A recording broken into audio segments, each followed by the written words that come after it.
The early white Christians' conversion of Africans into their religion had absolutely nothing to do with saving the souls of Africans so that Africans could join them in heaven during the afterlife.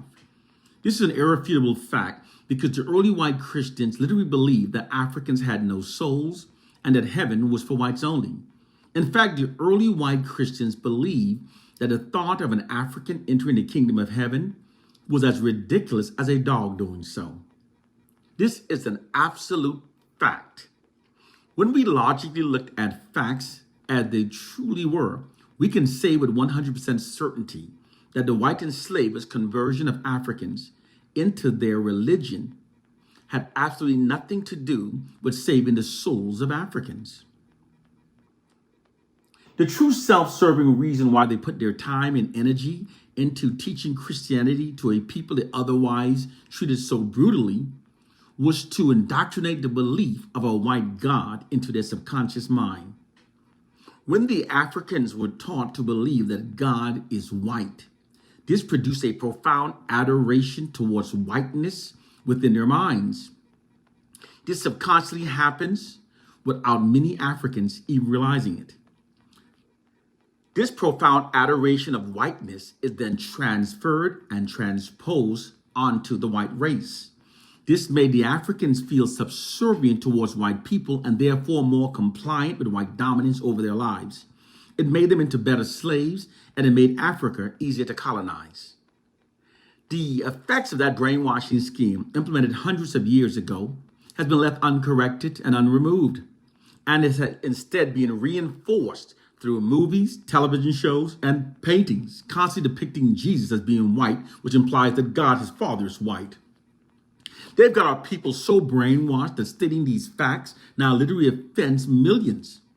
The white society's brainwashing of black people now invokes an automatic angry emotional response against anyone teaching black liberating truths.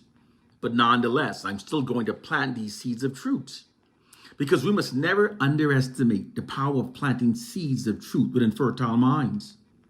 Furthermore, those who know the truth must teach. African proverb. The mental enslavement of our people is made evident by the fact that we now have millions walking around with computers in their pockets, with access to unlimited verifiable information, yet insisting on believing in a false religion that was originally brutally beaten into the blood-soaked minds of our ancestors. Our people literally now fiercely defends the same religion that our ancestors fiercely fought to resist. To truly emancipate our mind from white mental slavery, we must break free from the false religion that was brutally forced upon our ancestors and then subsequently passed down to us. Many black Christians attempt to defend their religion by claiming that Christianity was first practiced in Ethiopia. Many believe that the discovery of the old Ethiopian Bibles and paintings prove that Christianity was originally the religion of we African people.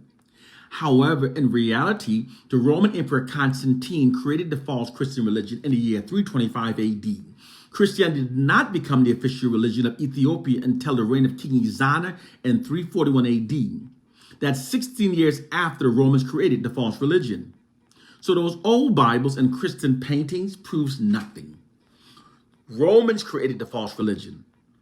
The Bible was originally written by the Romans councils of bishops under the guidance of the Roman Emperor Constantine in the year 325 AD. Those men agreed upon the timing of the religious most important holidays, Easter, which celebrates Jesus rising from the dead, the Trinity, and Jesus being a Messiah. The Romans creating the Jesus Messiah myth was actually an ingenious scam. This ideology that to enter the kingdom of heaven, you had to go through Jesus, gave the church immensely greater power because it literally meant that the church holds the only key to heaven. That's ultimate power on earth. Praying to God through a subordinate middleman Jesus figure was not the belief of our ancestors.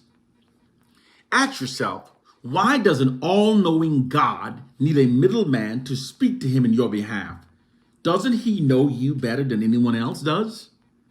Our original African spiritual system taught every individual to seek their own direct interconnection to the Most High, not through religion. a personal oneness that is established between the inner mind and that which we know as God. It is an experience that no two individuals may necessarily verbalize the same.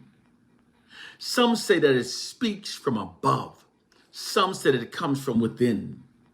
Some may also say that it comes through the mind, while others says it comes through the heart.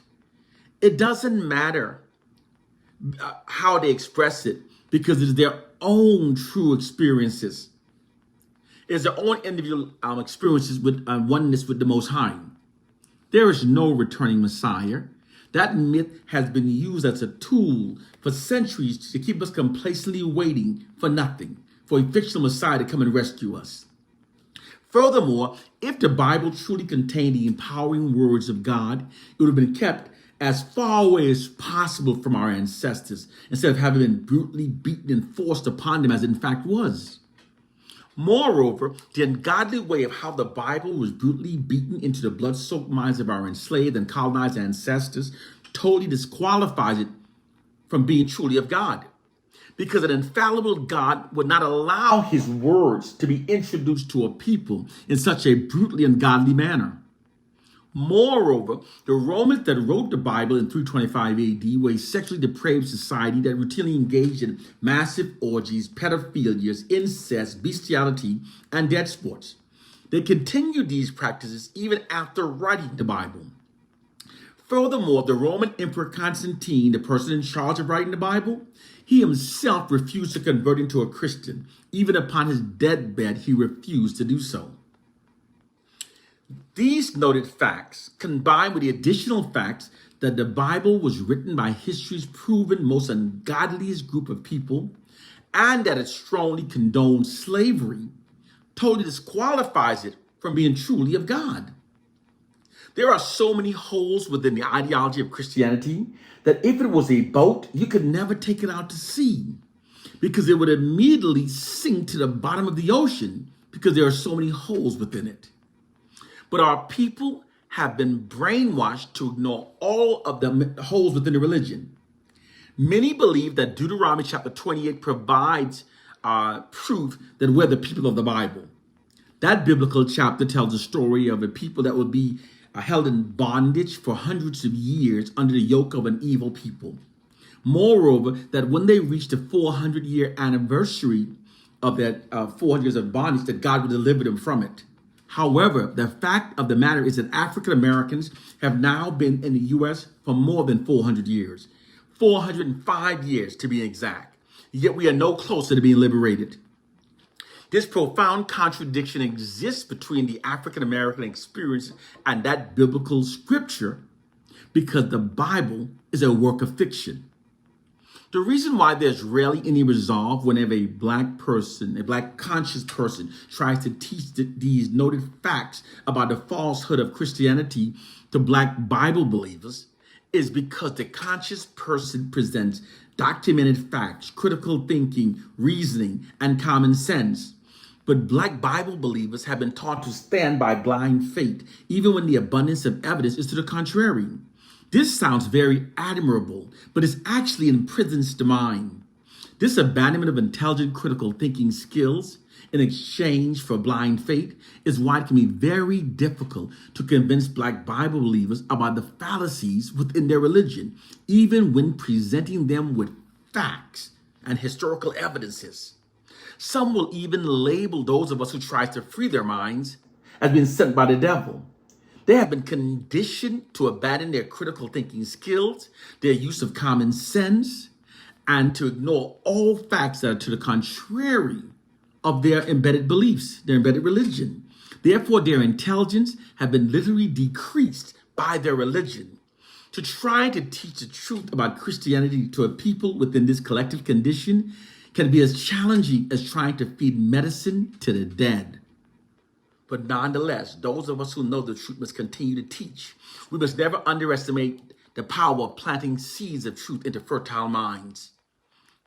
Those of us who know must teach. Black people, it's time to wake up to our reality. It is time to learn the truth of our plighted condition. One love and peace.